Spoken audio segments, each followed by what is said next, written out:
Првите кочански полицајци обвинителството ги товари за повеќе недела поврзани со полициската акција Детонатор, што во април минатата година од темел ја разниша работата на дел од вработените во кочанската полиција.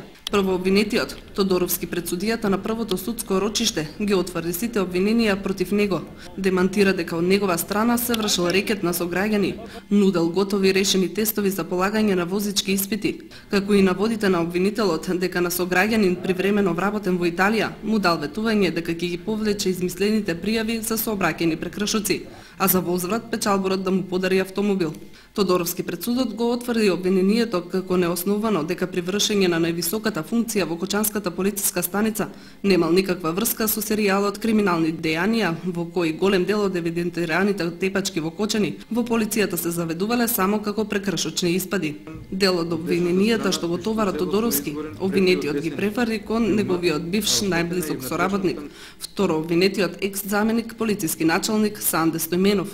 За целосно комплетирање на обвинението против Тодоровски и Стојменов, пред истражниот судија лани пролетта беа сослушани 33 полицајци од Кочанската полиција. Акцијата Детонатор разреши 13 полициски старешини, меѓу кои началникот на СВР Штип Звонко Каширски, а во притвор завршија 16 лица од Кочани, Виница и Крива Паланка.